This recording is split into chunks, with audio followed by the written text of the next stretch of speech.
Finland has a world-class reputation for its primary and secondary education, but its universities and higher education are not widely discussed. I'm actually here today with Kevin Gore, a 30-year seasoned campaigner in terms of lecturing and living in Finland, who's going to talk with us about what it is, about how to navigate Finland's higher education system as a foreigner.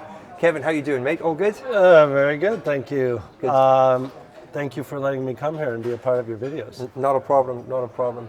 So yeah, we always usually start the shows by asking, like, how did you end up in Finland? So yeah, tell us a little bit about why you're here and how you got here. Okay, I have the unconventional story because I came as an exchange student. Okay. And not many people, most people come out of love or whatever the reason is. Yeah, me. Yeah. But I was 18. I grew up in a suburb outside of Chicago, and I was like, really bored with life there. I was like, I see the whole picture here. It's all the US and English only, and I was interested in language, and I thought, I'm at a dead end here. And I want to do something before I dedicate myself going off to college. So I thought, what should I do? And I signed up for an exchange program. They had a list of countries I could go to, and Finland was on there. And I thought, now you have many options to choose from. I thought, why don't I go to a country that I would never normally choose to go to? Yeah, fair play. And so I always say to people, really think twice where you check the box, because it can really have a huge change and big impact on your life. Right. But I haven't regretted it for a moment. Did you come here to study in Helsinki? Were you based here, or? I was. It was interesting. Talk about not getting far in my career physically. I went to the school that's right butted up against the building where I teach nowadays. So I was it was called, I guess it's still called the Suomen liikemiesten kauppaopisto, the Finnish Business College or something like that in English. And I was a student there, and my host mother was a student there. So we were sometimes in the same class.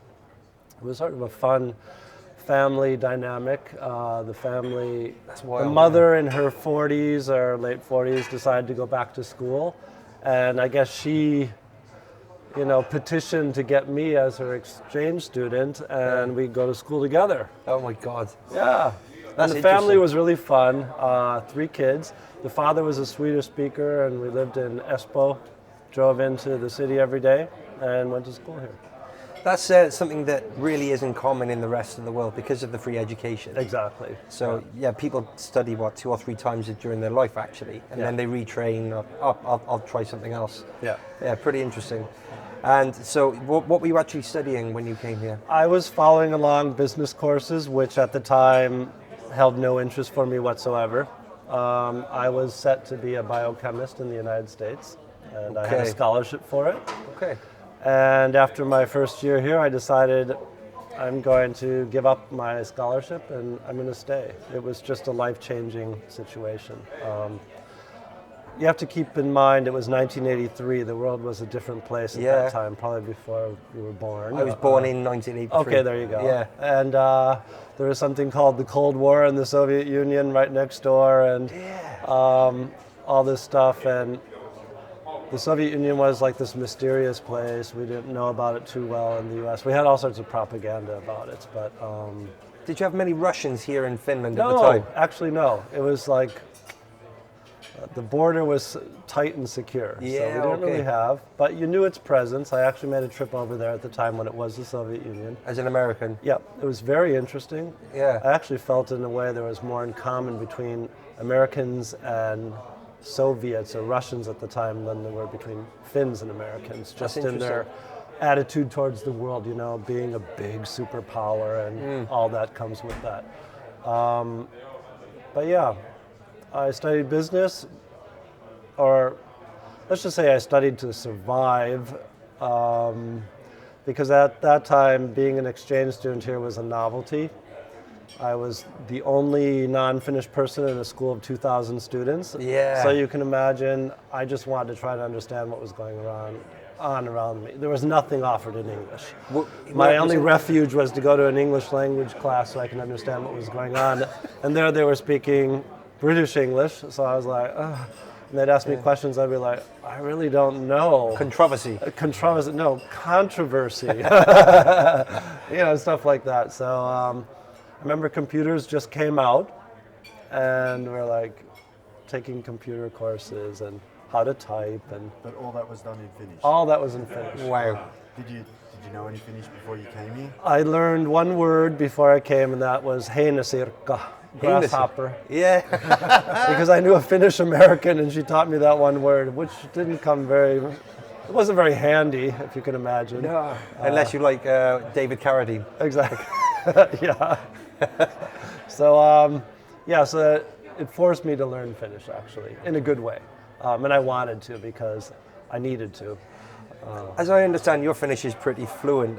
Quite a lot, me included, Jimmy included, of the people who come over now, we don't maybe get the opportunity as Western Europeans or Americans to learn Finnish in the same way, because everyone speaks Finnish.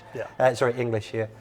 So there's probably a couple of things going on with that. One of them is that when you're 18, like I was, you're not fully an adult, you're still seeking your place in society, you're looking for your reference group or whatever you want to call it. And everyone around me is speaking a different language, and most of the time couldn't really communicate very well in English. So I realized pretty quickly that I had to learn Finnish just to survive and not go crazy. And the other thing was I wanted to connect with people and have them as a reference group. So that motivated me in a stronger way than it would be like just I need to go to the store and say I'd like a carton of milk. So it was also really for identity formation and so on. So that was pretty crucial. I think those two things together. And I didn't take it as like a burden. It was a great challenge. I knew that I already spoke one of the world's most widely spoken global languages. So it was like, it's all a plus, even though it was a lot of hard work. Sure.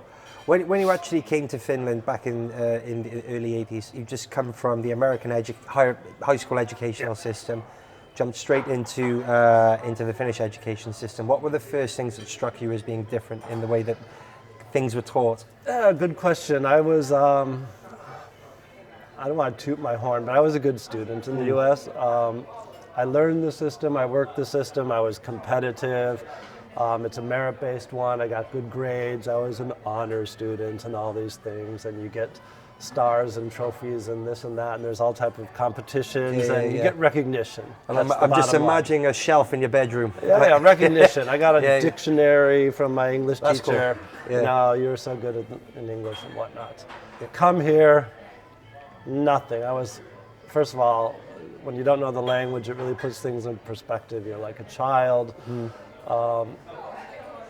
Also, I realized that they're more for like keeping things across the board the same for everyone, that you don't want people to stand out too much. It's the way the society is structured and the education system as well. So, which has its strengths, obviously, because it raises the level of everyone, but then it doesn't help build or raise star individuals, exceptional people in that way. Because I know in high school they don't have, in the UK for example, you would have graded classes, so there would be the high flyers in one class and then learning disabilities in another, and then some middle stuff. But that concept just really doesn't exist here, at least in high school. No, But I know that there's ammattikorkeakoulu, and then university, yliopisto. So in some ways that could be seen as grading in a way, or at least different types of academic proficiency, possibly. Yeah. I mean, I guess here, like if you go to Lukio, the traditional route was to go to university. And then along came this ammattikorkeakoulu, and then it was like... So this is a new thing? It's a new thing. Well, it's more than 15 years old. Right. But it's new in the history of education in the country, so we can say that. So when you first came here to Finland, Lukio meaning high school, basically. That's getting your high school diploma. Yeah. You had yliopisto as one option, and then you had the business school as the second option. Yeah. And that business school, it was, I can't really say nowadays, it was highly regarded. It was the business school to go to. it was founded by, I believe, businessmen, and they set up a cooperative, and it's well funded and so on. And generally, heads of industry went there, they sent their children there, so all really good in that way. But it always had a more pragmatic approach to learning. So that's probably why this applied learning came out of that college and separated, and we created something called Helia, and then nowadays through mergers Haga Helia. Right. But yeah, business in a sense is always pretty applied. You know, if you get too theoretical with people in business, they you end up either being a billionaire or out of a job. Yeah, exactly. So you have to focus on what's important. Yeah, no, that makes sense. So Finland, I mean, I'm a student. Jimmy is thinking about being a student. You've been a student and a teacher. Yeah. Do you think that, like, Finnish education system, higher education, the style of teaching has changed much, or the way things are and taught? that's a weird thing. I've been thinking about this, and I thought before coming here, if you asked me about education, you know, what am I going to say? And I'm like, what is actually Finnish education? When we talk about all the great PISA results and Finnish education is top in the world, best in the world, it actually normally refers to the,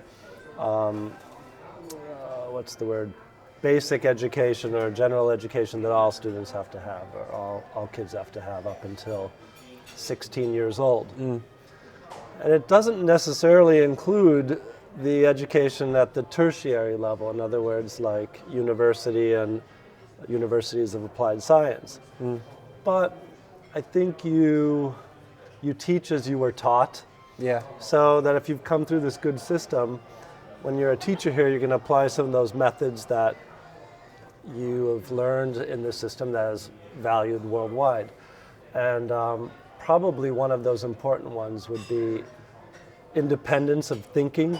And, you know, it's really interesting. We talk, like, in the United States, that it's very land of the free, home of the brave. But when it comes to education, it's very, like, must do this way, must follow this standard, and everything's dictated in these type of standardized tests. Yeah. And in Finland, they're completely against this. They want this more organic, let things happen in different areas and let the education evolve according to needs of the region and whatnot. And in a way, that's what goes on here. So it's sort of hard to generalize what really makes it good, except the fact that teachers are given a lot of independence, in my experience. Yeah. You get funding to try out new things, and there's a pretty high degree of respect for that profession. So, like, if you're a teacher here, it's not like a shit job, so to speak, that, you know, or a poorly paid one, but you're just doing it out of a calling. Yeah. It's actually one that people want to do, people are applying for it, and of course you can read about the fact that it's also one where generally in Finland, people always have like a master's degree level before they're teaching. So that helps guarantee, of course, a higher standard as well. I think my 4-year-old daughter's nanny has got a master's degree. Yeah, in like childcare. Seriously, she's like up there. It's crazy. Well, I just want to go back to, you said an interesting thing that you have this more organic approach to education for teachers, and also, for example, in class, we do these PBL things where the students essentially find their route. Now, this is interesting for a culture which many consider to be quite strict and rigid. Exactly, that's what I mean. Yeah, and like, I mean, Jim, you've seen this all the time, where Finns don't like to go outside the rules very much. So how do you balance that then? I think that's kind of interesting. Well, you know, Finland, if we look at the culture from a bigger perspective, it's small. It's been pretty homogenous, so people follow along in some certain way. And also we can talk about the effect of history. You know, Russia on one side, Sweden on the other, probably shaped this mentality that you have to follow someone else's rules, you know, if you believe that story. True. But probably on your day-to-day existence, that doesn't play in so much, but there's that side of it. But Finns are also pretty independent as individuals, and I think that plays out. But then there's the social pressure, like there's everywhere, that you, when in doubt, here it's always been follow the rule. instead of Yeah. going off on your own. But then when That's why I'm having problems. exactly. But then when you're like here and you know the rules, and the rules are like, here you got to teach this, but then the guidelines stop there, and they don't say you must teach it in this one certain way, then it allows for that creativity or innovation to come along. Yeah. And then as a small country like the PBL, when it first came to my knowledge, and I learned about it from colleagues, it spreads like wildfire in a small country. You have a conference, all the main people in all the different universities, applied sciences or whatever schools come together, boom, they spread throughout the country, and without trying to make it everywhere, it sort of happens naturally. So PBL stands for, I forget, it's something by learning. Problem-based learning. Problem-based Yeah. learning, exactly. So the idea is that you get presented a trigger, something, it could be something which is there to spark off a conversation about a certain subject. Exactly. Could be marketing, could be business, whatever it is. And then the students themselves will say, right, we need to learn about this. We need to learn about ethics, for example, in marketing. And then the students themselves will actually come up with the questions and then answer their own questions. Yeah. Kind of like how it works in the business world, you know? Exactly. I mean, Yeah. the logic of it is, that we can use it, or we do use it in other situations. It's just that it has a certain structure, because if you give it a structure, then people can follow that, they can learn it, and then they do it sort of instinctively. Yeah. I found in my own higher level studies that it was happening without that name, so to speak. But yeah, it probably takes higher order skills to be able to do that, to organize yourselves with your friends and say, hey, let's now think about this, and let's look at this problem from these different perspectives, and then go off and say, let's come back together in a week and share what we've learned. Doesn't happen so smoothly in real life, but No, I'm married. I know how it goes. yeah. But what I think is interesting as well is I'm pretty sure that PBL is like a University of Applied Sciences thing. I don't think it happens so much in universities. No. Yeah, at least in Finland, the Universities of Applied Science have actually got really good reputations with employers. Yeah. Because you've done it, you've like learned, you've practiced. Whereas maybe with the universities where you get high theoretical specialties, maybe you're a little bit too theoretical, so you don't have this practical knowledge either side of it. I don't know. But that said, it depends. Like, depends on the system. And here in Finland, the university is held on some type of pedestal that you can't touch the way things have been done. But I did another degree in the U.S. at the University of New Mexico, which was pioneering using problem-based learning for medical studies. Okay. So interesting. patient comes in, what are the symptoms? What can we figure out? Let's brainstorm this together. What course of action should we take? Yeah, okay. They weren't, this was done in an educational setting, not trying to figure out, well, obviously, when a patient comes in and they can't speak and you don't know what happened to them, you start... There we go. The There's our problem. problem-based approach would be pretty good to use. So Yeah. it has the applications beyond, or in university settings, but it depends on the type of university and their orientation. I'm reading this book at the moment, which is called Mind Over Medicine, which actually is a lot more scientifically based than it sounds. Like my girlfriend said, you've got to read this. Sorry, my wife. I'm getting used to this. I knew. Yeah. I only have one person in my life, and she's my wife. Yeah. Okay, there you go. But keep that in mind. Exactly. But the idea is that in a care situation, patients tend to perform a lot better if their doctor is positive and leads them into positive thoughts and ideas. Whereas if the doctor is saying, these are the facts, this is it, it's very dry, no sort of like bonding or care in a sense, you don't really get any results. These patients tend to do worse than those who do better. So I think maybe this PBL thing is giving people responsibility and taking charge of their own learning. Yeah, it's a whole empowerment thing, and I think it's important too. It's a hard thing though, because probably like you, me, we sometimes want to look to an authority too. Yeah, true. And we want to get to the good source. And if I don't know something, is it enough that I just look into it and share that and so forth?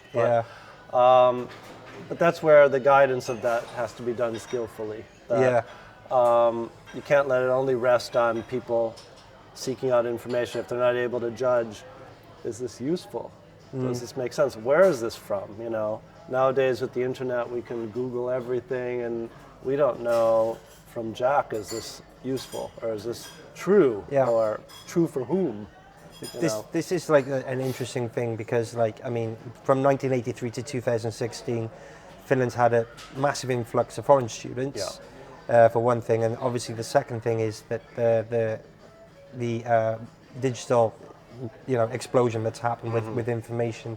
So if we go into the digital part first, do you think that this other book I was reading, this guy said actually the most important skills these days are data retrieval, collation, interpretation, analysis, redaction, and then repackaging? Do you think it's more important to be able to find the stuff or to sit down with a book and learn the stuff? Yeah. And do you think that's happening in Well, of course, with in school at the moment? with onslaught of so much information, the ability to sift through it and get something out of it is pretty important. But if I look back to my own education, my most recent intense was 1996, so it was like at the cusp of the internet. I remember email was just starting to get really common. It may have had Hotmail. Yeah, I came back to Finland, I was getting emails all the time, like, what a nuisance. Yeah, that part is pretty important, but with textbooks, you get a 400-page tome, and you're like, my God, I can't possibly read this whole thing. So you have to seek through and what's relevant. You basically use a table of contents to find out, does this have anything for me? I think for the internet in that you have to have a similar mindset, but of course the format is different, but you have to look for the essential and what are those key things that spark it for you. And there's been a lot of research about that. I think it's pretty interesting.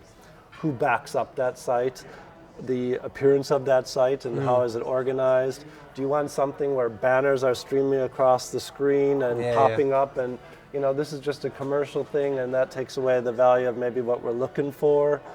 All these different things. But yeah, I would definitely sign any paper that says that you have to know how to retrieve information, consolidate it. But that said, the ability to put things concisely is becoming more and more important. Yeah, sure. Keep it simple. Yeah. My mantra nowadays has been less is more, because we just get too much of the more. Yeah. And people are just more confused and they feel like they have less of what they really want to know. And there's just too many options of everything, and it's just like exploded. And then you realize there's so many of the same things with a different cover or a different, and it's like, essentially probably things don't really increase, just the visualization of that increases. Yeah, okay. I think if we look at, there's a guy who I love as far as his thinking goes, is Marshall McLuhan, a Canadian philosopher who looked at like the visualization explosion and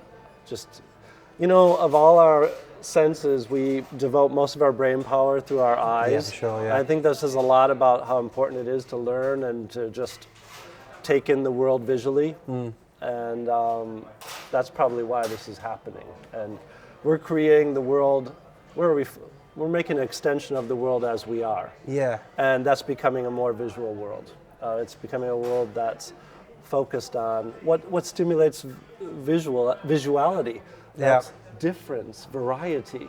But when it all boils down to it, isn't it all the same thing that we're looking for? Yeah, pretty much. But we're just packaging it in a different visual way. This is true. I'm going off on a tangent here. No, but it's interesting, and like I think that like these are mega trends. These are things which are in education, but they're in daily life. They're in wherever you are. Yeah. And I think that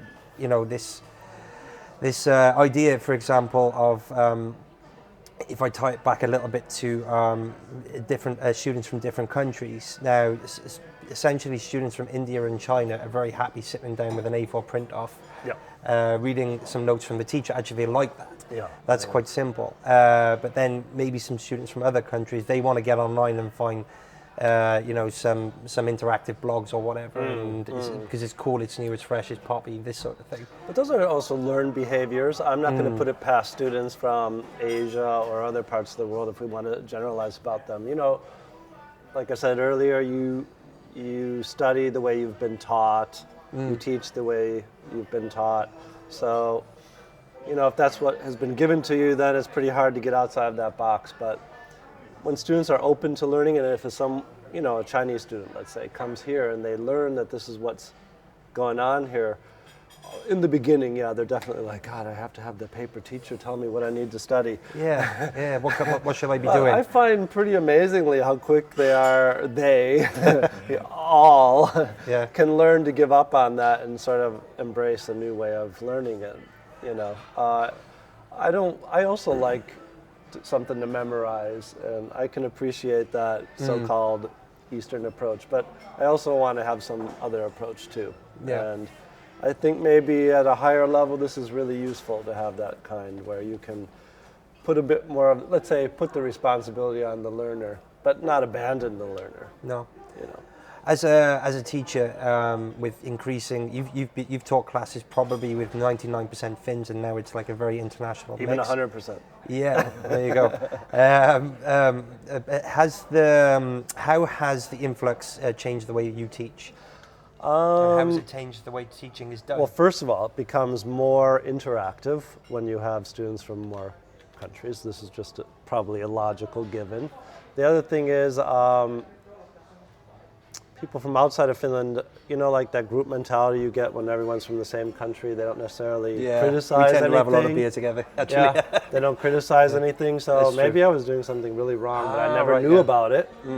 And they were probably just as dissatisfied as they, would be with anything, but they never led me on to think that I was doing something wrong. But when you have a multicultural group, someone in the group is going to point that out and make you aware of it. And that's a good thing because it keeps you on your toes. So, it definitely helps me develop when people are giving me feedback, either, directly to my face or they write it out. And that traditionally, let's say, was not a part of Finnish culture. But now Finns have embraced that very well. Yeah. And they're very good at giving feedback. And they can be very abrasive in their feedback if they want. Very honest. Yeah, they're very honest. And, but That was wasn't shit. and they're going to tell you over a beer what they really think. Yeah. That's So good. that's all good. And the other thing is, but I think if I take that a step further, is not just keeping people of different backgrounds in the classroom, but you use that as a learning tool. That that's an asset to have people from different cultures. And I find for myself as an educator, I want always in some way that, what's the perspective in your country of this thing, instead of, let's all learn what the textbook says, and that sort of drowns out any opinions that someone might have who grew up in Vietnam or who grew up in the UK or who grew up in Germany or whatnot. Because we can all follow that one agenda that is set by the curriculum. And the composition of the classroom could be as diverse as possible, and you're getting no advantage of that diversity. Yeah. So that's where I think there's a lot to be learned still in this country, because there is a lot of diversity in Finland nowadays. Massive amount, yeah. In some ways it's high, or if not higher than many other countries that are seen as typically diverse, because people are coming here for was free education if you were from outside the EU, and I'm British. That's changing soon. you made it just in time. Huh? Thank God. Yeah. And I lost my train of thought, but that was sort of the idea. Yeah, and I think that this, I've been in a class. I mean, even today I was in class, and 4 Finns and the other 6 or 7 members were from Vietnam, China, France, lots of different countries. And I think that there are definitely certain teachers who are trying to promote or trying to tap this diversity as a good tool. Well, have you seen like a trend in the nationalities of people who are coming to study in Finland? I don't know how it works out, but there are some interesting things going on. Maybe it's word of mouth.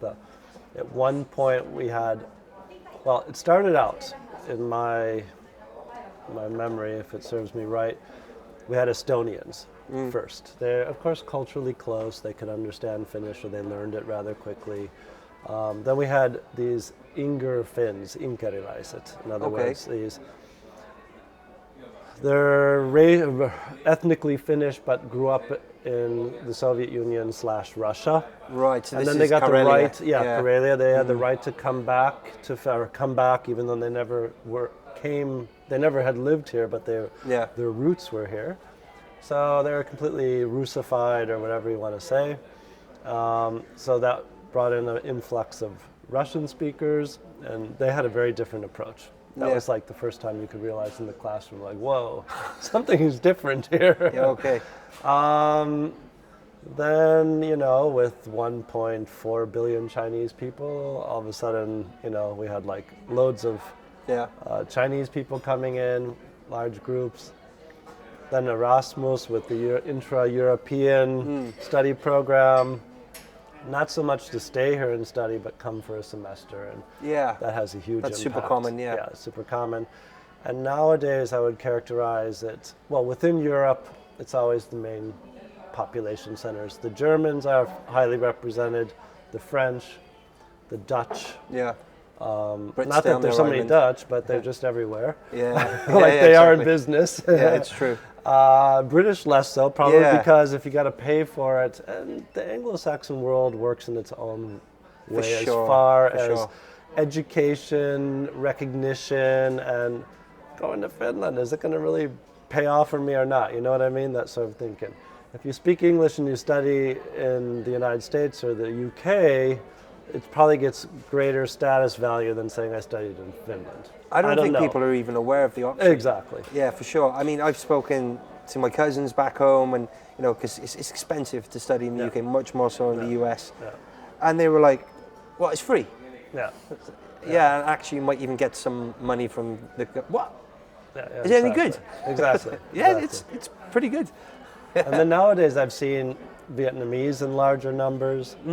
And we had one boom in Nigerians. I don't know what happened, but they the whole embassy was swamped in Lagos in Nigeria, and they actually sent people to pre-interview students for Haaga-Helia in Nigeria just to cut down the influx. So. Don't you think it's fascinating that Finland, being the country that it is, up until now, it didn't matter where in the world you came from, it was still free when you got here. Yeah. That's really interesting. I think. Yeah.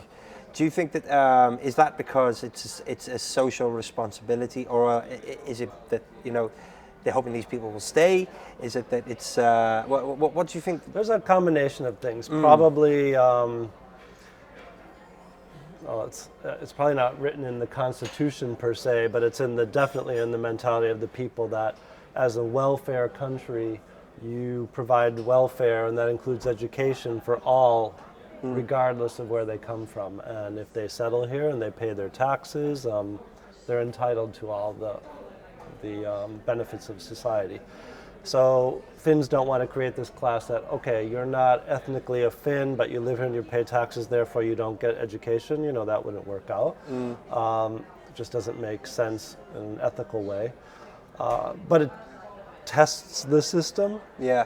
It really challenges it, because will these people ever integrate, and do they have any intention of staying? And are we educating a population that's going to leave?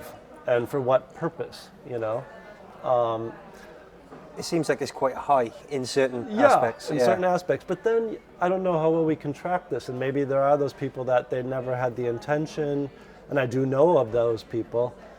They fall in love, or they get used to it, they like it, they have a child, that child grows up, starts going to school here, and boom, all of a sudden... That's like my past 5 years. You didn't plan it, but then you're contributing in a very beneficial way to society on your own part. And that was a result of this free education perk that brought you here in the first place, maybe. Yeah. What sort of proportion? I still think... I don't know. I mean, for example, Haaga-Helia, where I'm studying, I think it's quite high proportion of international students. Yeah. But I think still the majority is Finns. Oh, definitely, yeah. So is it a huge strain on the system, or No, and I mean, I can't say with any statistical No, backing, but I know that the so-called non-Finnish or the international element is really highly regarded throughout the whole organization. We do, in the international business department, we take more risks. They look to us as like, let's test it out with them. The mass of what the society at large understands about Haaga-Helia or the University of Applied Sciences system is more in the Finnish language-based education. But I think we're a driver of new change, new ideas, and that's very important for the whole organization. So. Yeah, I think that's something which I think is good in Finnish education, is that even though universities of applied sciences tend to be these cumbersome organizations with inefficiencies and tenure, this sort of business, there is still some agility there and some willingness to try out new things. Yeah, I think definitely. that is like definitely. super important. Yeah, and I guess that goes back to that question about the strength of the Finnish education system, and that's that the freedom to try out things and go for it, and if it works, other people will latch onto it and use it.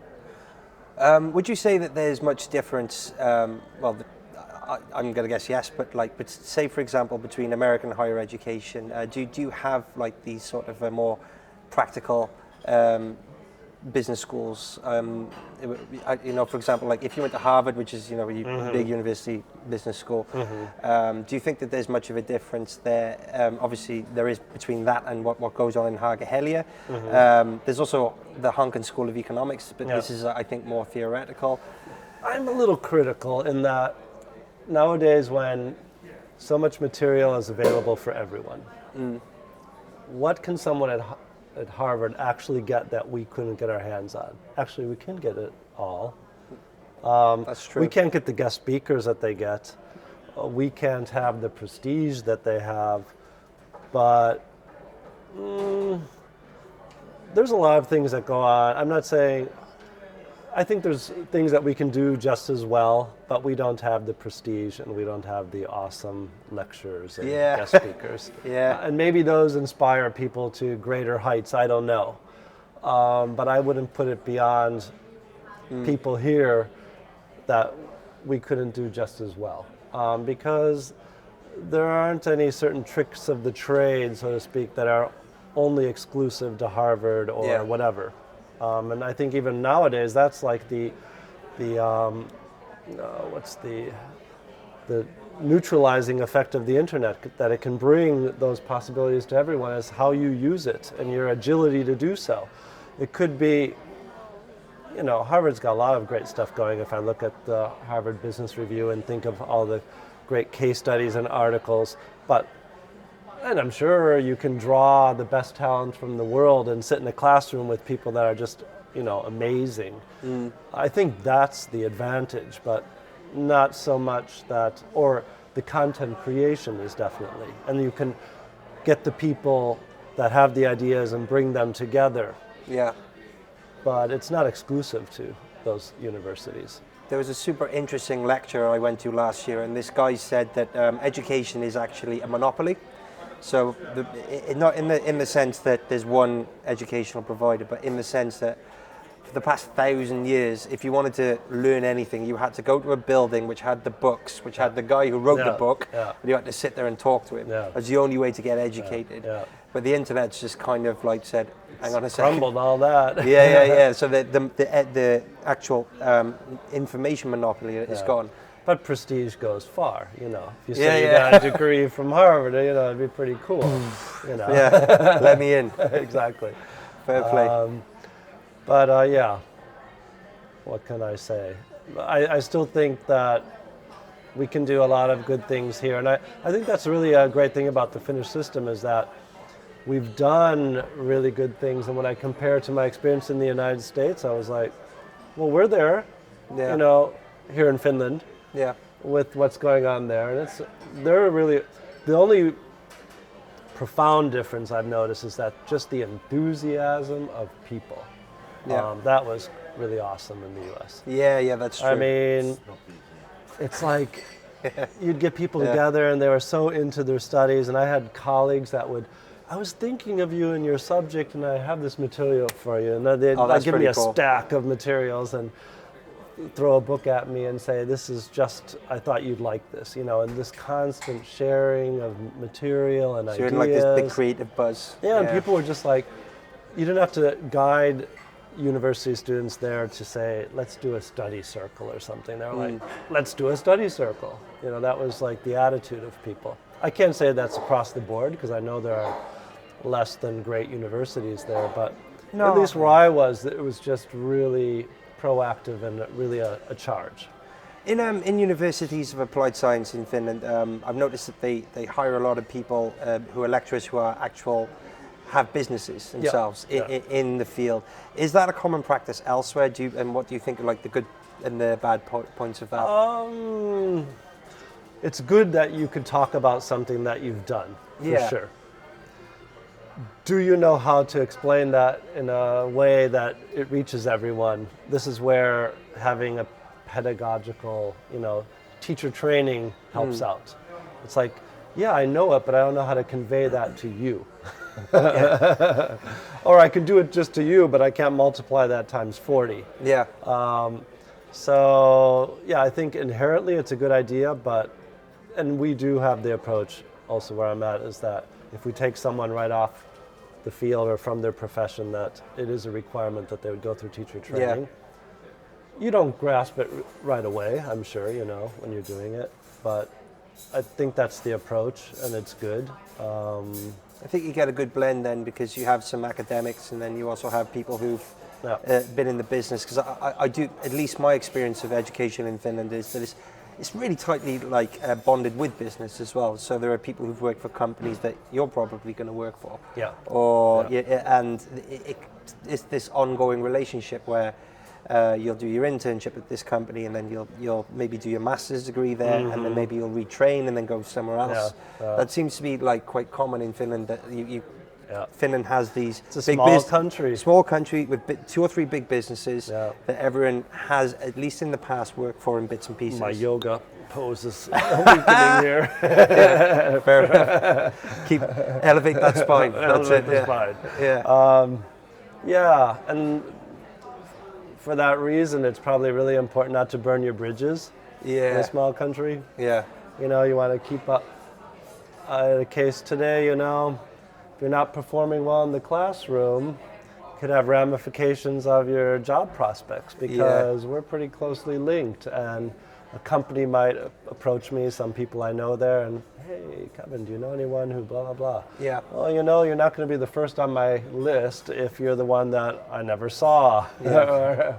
And some people have this attitude towards education that it's not the real world. The real world is when you get a job and stuff like that. And I'm like, no, actually, this is the real world. And the line between a job and education is becoming fuzzier, because the demands of work are requiring that you have to educate yourself more. Yeah.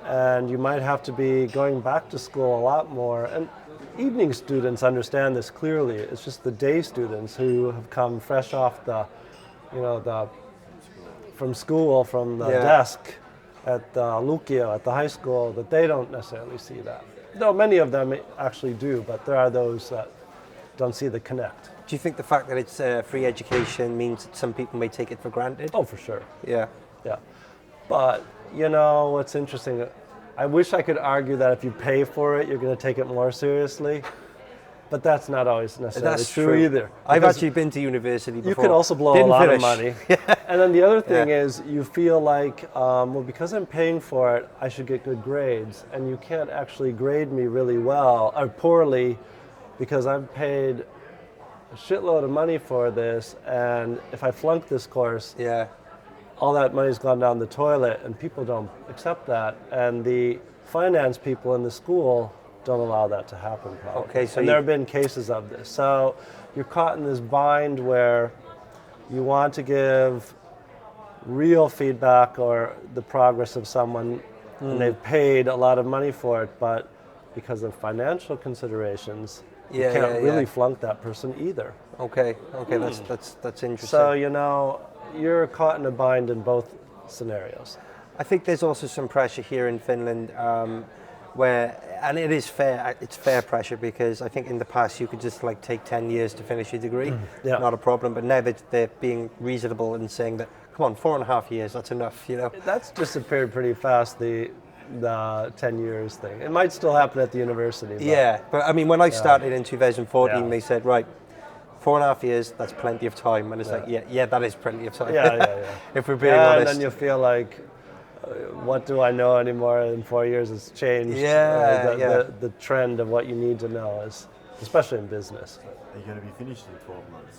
I hope so. That's the goal. I hope so.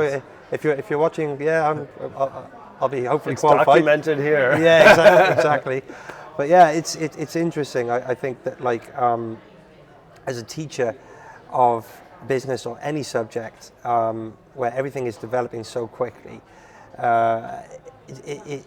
what sort of position are you in? I mean, I don't think you can be dogmatic about things anymore. No, you have to say Even what is when there. even when you said the word teacher, Yeah. I'm feeling that it less and less applies to the work that I do Orchestrate. compared to how I used to think about that word when I was a kid. Right. But I think a lot of us want to have someone that we can reach out to and go to. You want to be the go-to person in education. And people do get lost along their path of learning, and it's good that there are some people that have a more comprehensive view of everything, and myself included. But sometimes the idea of teacher just sounds like such a top-down approach to disseminating knowledge or information, whatever you want to call it. And so much of it now is like linking the right people with the right type of matter in the right way. And that's how I'm beginning to see it more as. It's also mentally really challenging. If you could imagine you have like 30, 40 people in a classroom and you want to, customization is like the word of the day. We want to tailor everything to different needs. We want to buy our cell phone that matches what we want for and with the this and the that. And that's transcending over to education too. But as you know, it's a lot easier to just give out the same assignment to everyone instead of adjusting that assignment to your preferred style versus your preferred style. Super difficult, yeah. Yeah, but this is what's happening, is that the forces of society are also taking their effect in education. So we have to, we talk of blended learning, where those people who are really into the internet or virtual courses, watching videos, they like to learn this way. Other people want to sit here and talk, or they need to go through it that way. Another person wants to read a lot of material and then process it on their own. We knew as educators, we've been aware that there are these different styles, but we've tended to ignore those and just focus on the, read this and regurgitate it back to me. Yeah. Now we have to do everything else, and then we have to keep up with technological advances on top of that. That's it. I mean, and then we also can serve as conduits for the business world. We're the first step in recruitment for some people. They contact us and say, I need to have such and such a person. So we have that on our plate. So a lot of things going on. It's really exciting, but it's also challenging. And I always say to someone, if they want to be a manager of a company, just be a teacher. Except my currency is not money, it's grades. Yeah. And we work with an antiquated system of grading. I wanted to ask about that. Yeah. Because in Finland, you get basically pass 1, 2, 3, 4, 5. Yeah. And but as far as I understand, when you actually receive your degree, you don't get like a graded degree. And is that a good thing or a bad thing? I don't know. And then you have to use between. You get a 0 to grade point 5. average, which will matter if you want to apply to a master's degree program from, Right. for example, the University of Applied Sciences. Do businesses look at your grade point average? I don't think so, Okay. to be quite honest. I think they're going to be more interested in your performance. Right. This is a personal question, Johnny. Hey, I got a good grade point average. It's like 4.5 or something. Yeah. So I'm working my balls off. It's a valid question. I think it's a good one. I think grades are indicative of behavior, but I wouldn't want that to be the only thing. Let's say someone that I would always, or that people that, if I would look at the people that I've given 5s to, I would say they're probably going to do well on a variety of things. And the grade was just like the double check. Okay. Someone that gets like a poorer grade, let's say in the system a 2, they're probably going to be the type of people that I'd have to work really hard to find. They can excel, but what they excel at is going to be pretty limited, but they certainly can excel, and they do excel at something. Yeah. But they're not going to be as easy to transition from one thing to another.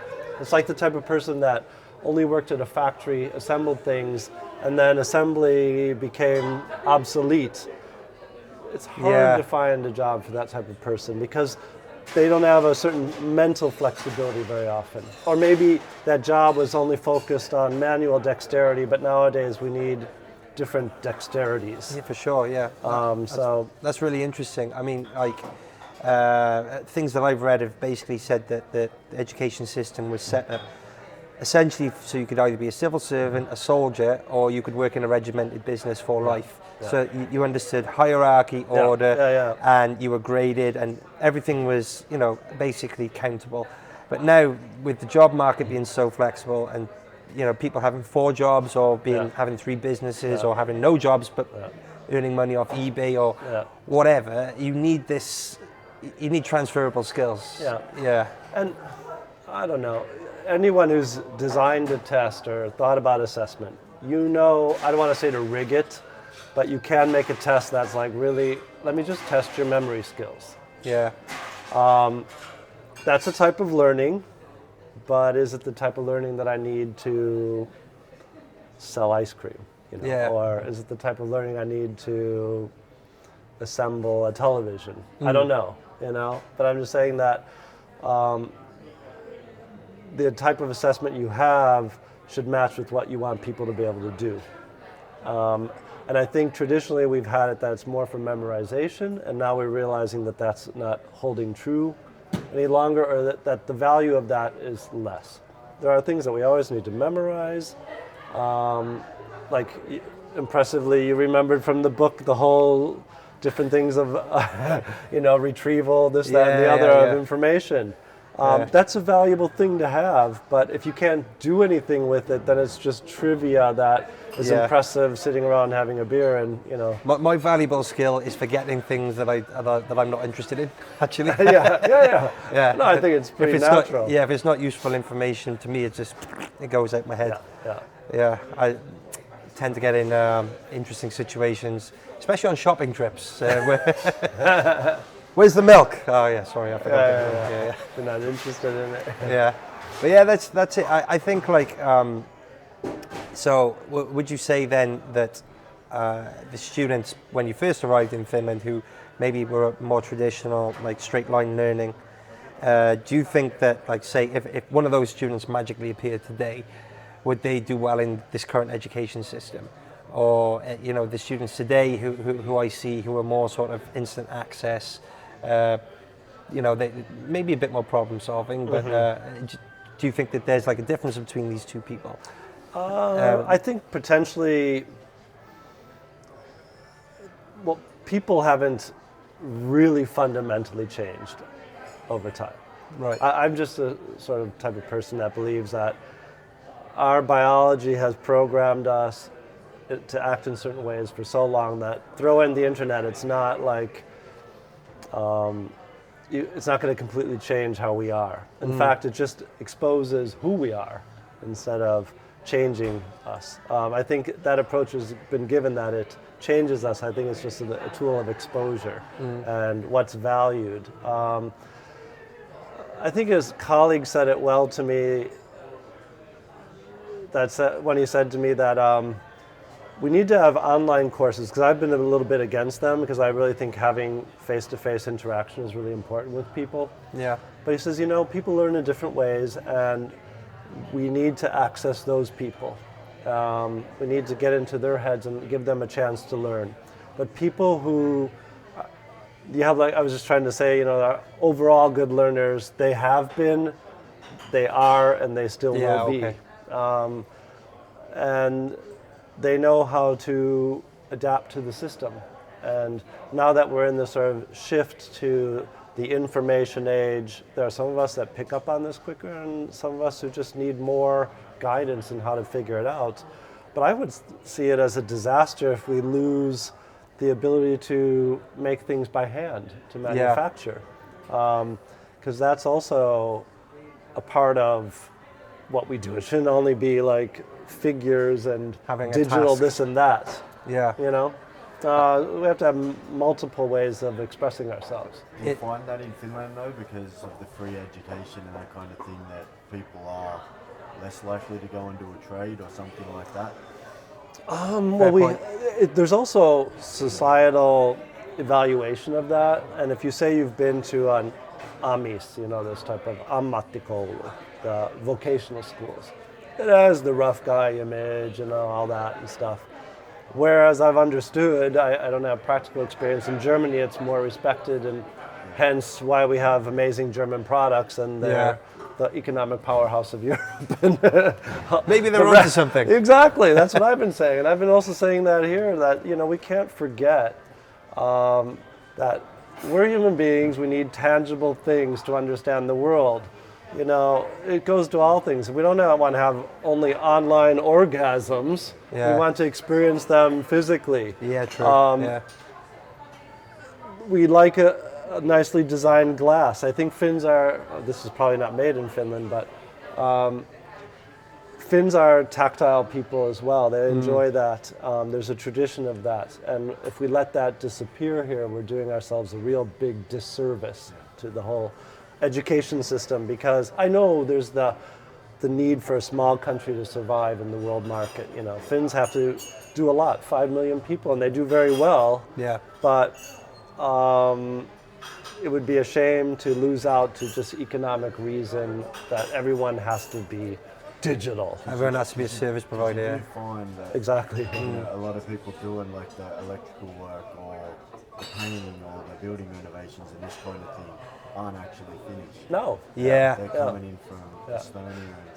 Now that you say that, one thing that so impressed me when I came here back in 1983, imagine this country that wasn't really Eastern Soviet, wasn't really Western, so they took this sort of internally focused approach that we're going to do everything ourselves, and they did. Finland produced its own televisions. Yeah. They produced their own appliances, washing machines, hair dryers, toasters. I'm like, this country has 5 million people, half the population of where I'm from, the city. Yeah. And they're doing all this on their own, and they're doing it very well. You know, and giving up all of that seems like a bit of a shame. Yeah, for sure. I kind of agree. But, I mean, you as know, a Brit, I have that mentality as well, where we used to make everything, and now in a global market, it's the way things go. But Now you're selling someone else's hamburgers, you know what I mean? exactly. Yeah, exactly.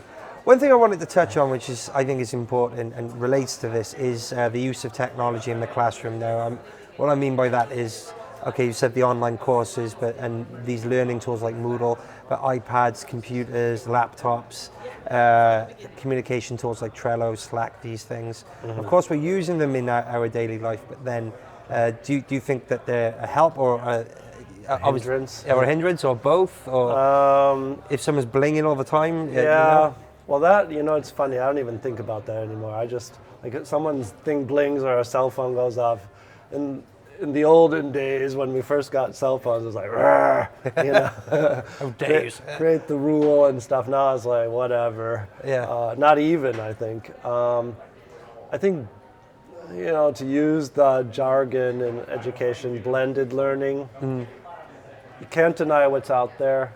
I'm not going to fight against it. Let's integrate it. But keep in mind that over the past, how many, is it a million years that we've been human and we haven't been using these things, we appreciate face-to-face contact. We appreciate the tone in a person's voice. We appreciate, you know, you're doing a good job. Yeah, you know? I like that as well. Yeah, and it makes you like, yeah, I can do this. And you don't get that with a ping. Yeah, that's true. But a lot of them choose the telephone. They do. Over face-to-face contact. You see it in restaurants. There'll be 4 people at dinner, and all 4 heads will be down Yeah. on the phone. As I learned from this Marshall McLuhan guy, Yeah. it's just revealing who we are. Yeah. So it's showing that, you know, some of us who are said so extroverted are actually more introverted, and their level of comfortable communication is at a distance and very word focused than taking on the onslaught of information that you get when you talk with people face to face. You know, you got to deal with smell, sight, sound, you know, all these different things, and Yeah. that's too much for Personal some people. space. But I can Yeah. control my interaction with you on the cell phone, and now you bore me, blip, swipe, Yeah, true. and that's it. Yeah. We can't do that in face-to-face interactions, at least not as easily. I've had like classmates who I've like freaked them out by phoning them sometimes. Yeah. And it's like, hello? Yeah, hi, what about the homework? Yeah, okay, and then they'll do it, and then after that then it's very, very clear that WhatsApp is how we talk. Okay. And Yeah, that's yeah. it. I thought you did that like in the classroom, sitting in the back. Hello? No, Hello, are you paying attention up there? It's interesting because I mean I've sat in classrooms and not so much on this course, in fact not at all on the business side, but I used to be on business IT, Yeah. and the teachers, I don't even know if the teachers knew this, but some of the kids would like take a photo of the teacher whilst the teacher I not only nice, can imagine. and then within 30 seconds there was a meme. Yeah, They'd like yeah. Photoshop, and then there was something, and I'm never going to check that on That- myself. I'll just go no, into exactly, but like that, psychological shutdown. I don't. I can say that at least in classes I've been in, which you've been in, that hasn't been a problem. But Yeah. like, this is something that's going on, and this is again sort of invasion of privacy, in my Yeah, opinion. it is. Yeah. Yeah. A whole slew of issues that can come out of this.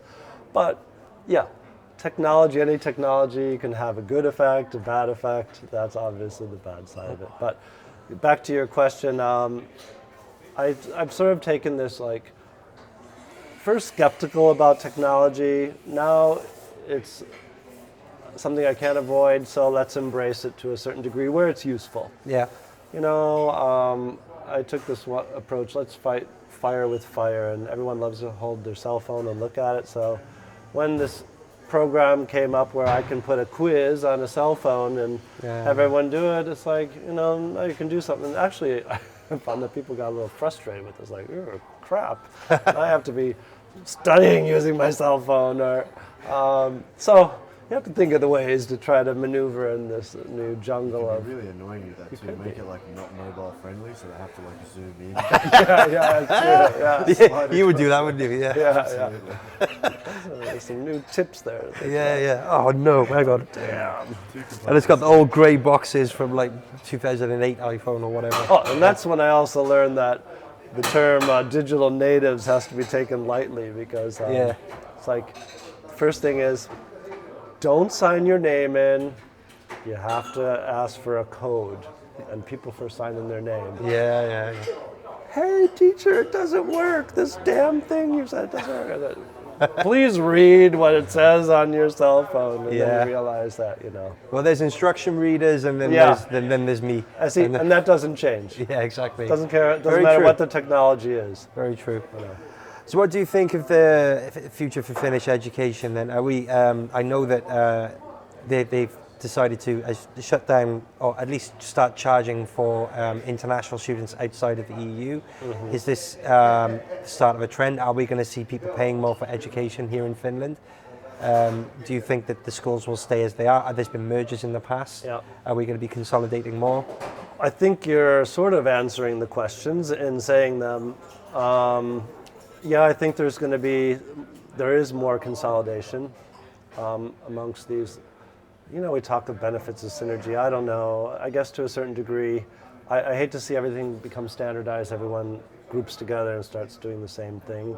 But people being people will never get too standardized, because someone will go off in their own way. So that helps us out always. Finns have sort of recognized that the reputation that they have can be used for exporting education. Right. I myself have been involved in the selling of Finnish education in Mexico, and it's going successfully.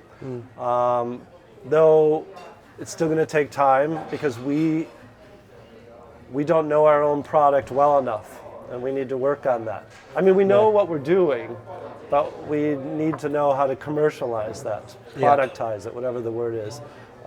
Package it. Yeah. Package it and sell it well. Yeah.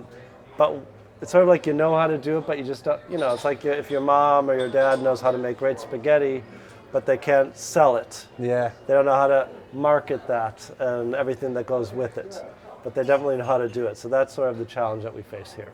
Yeah.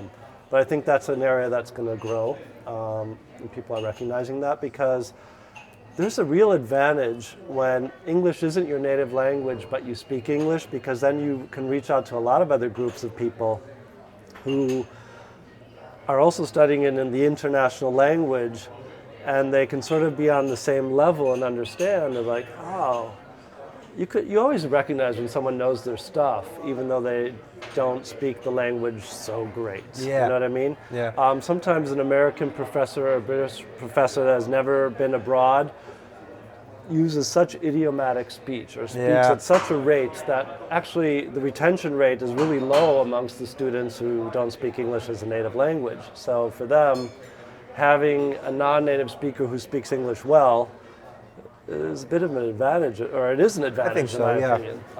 And also gives them a perspective of this is what it's like to learn in the capacity of being a foreigner. Yeah.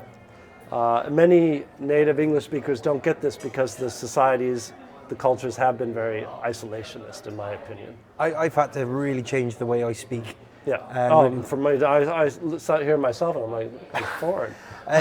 To get your message across, you have to do it. And I notice every time I come back from the UK, I'm sure it's the same with you when you come back from Oz, you spend a month explaining yourself to people. I have to relearn how to talk. You speak English really good, but where are you from? Yeah, I get you're too fast.